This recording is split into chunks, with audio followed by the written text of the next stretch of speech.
L'exploitation de la mine d'or de Séguila est désormais la fête de la société Rosgold Sango, filiale du groupe Fortuna Silver Mines basé au Canada. Le ministre des Mines, du Pétrole et de l'Énergie, Mamadou Sangafoua Koulibaly, a lancé officiellement les activités de cette mine qui va produire 4 tonnes d'or par an sur une durée minimum de 8 ans. Un projet qui est estimé à 865 000 onces d'or, soit 28 tonnes d'or. Et l'investissement global a été chiffré à 78 milliards de francs CFA. Les retombées sont multiples. Pour l'État de Côte d'Ivoire, c'est plus de 80 milliards de francs CFA.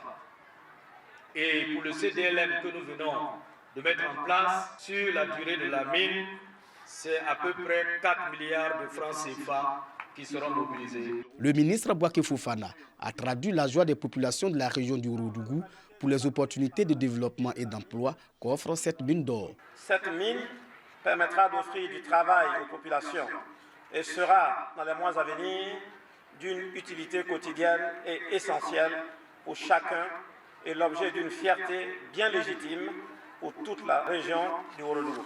Le président directeur général du groupe s'engage à développer un programme afin d'améliorer la qualité de vie des populations impactées par l'exploitation minière. Nous avons développé des programmes pour améliorer la qualité de vie, la santé, l'infrastructure et l'éducation, en mettant un accent particulier sur les femmes et les enfants. Deuxième temps fort de cette cérémonie, c'est l'installation et la remise de l'arrêté interministériel instituant le comité de développement local minier.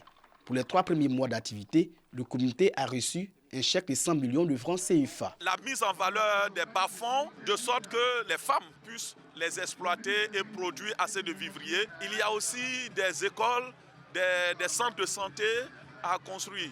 Pour Mamadou Sangafoua Koulibaly, le gouvernement fait du secteur minier un pilier de l'économie ivoirienne avec l'adoption en 2014 d'un nouveau code minier. Son Excellence, M. Alassane Ouattara, a décidé de faire de ce secteur le second pilier de notre économie.